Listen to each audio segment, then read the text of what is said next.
We talk about sports stars like they are invincible. We measure their success in trophies, podiums, and record-breaking laps. But what happens when the cheering stops? What does it actually cost a woman to carry the weight of being a trailblazer in a world that never truly made space for her? This isn't a story about speed. It's a story about what happens when you spend your life trying to earn your place, only to realize you've lost yourself along the way. Long before the bright lights of national circuits, there was a girl from Roscoe, Illinois. A girl who didn't want a seat on the sidelines. Her parents, recognizing a spark that couldn't be contained, drove hours just to find tracks where she could compete. There was no blueprint for a woman in motorsports. There was no map.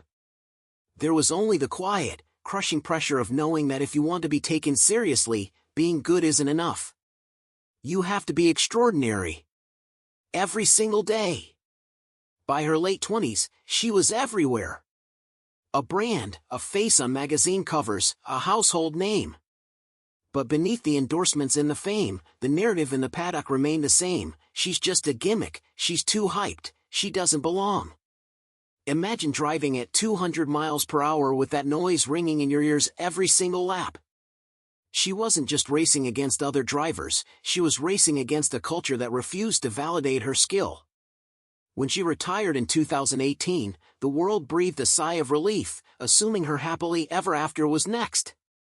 She stepped into a high-profile relationship with NFL star Aaron Rodgers. To the public, it was the ultimate power couple. But behind closed doors, the story was starkly different. In recent years, she's spoken with raw, unflinching honesty about that time, describing it as an emotionally abusive period that stripped away her remaining confidence and sense of self. It is a haunting reminder that even the strongest among us can be worn down to nothing when they are isolated from their own identity.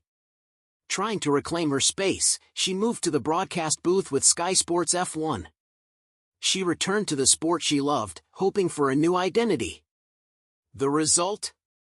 The criticism just changed arenas. Instead of too slow, it was not qualified or doesn't know the sport. Then, in early 2026, the silence fell.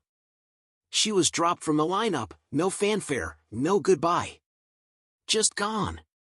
The industry that wanted a symbol didn't want a person with a voice. We want our icons to be perfect.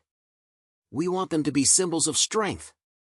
But symbols aren't allowed to be broken, and they certainly aren't allowed to struggle. Danica Patrick's tragedy isn't about losing a race, a boyfriend, or a job. It's about the decade she spent being everything to everyone, fighting to prove she belonged in rooms that were never built for her, and having to face the aftermath alone. She is still here, still picking up the pieces, and still fighting the hardest battle of her life, not for a trophy, but for the truth of who she is. And perhaps, that is the most courageous race of all. If these stories behind the headlines matter to you, the ones without the easy endings, subscribe to the channel. We're here to dig deeper.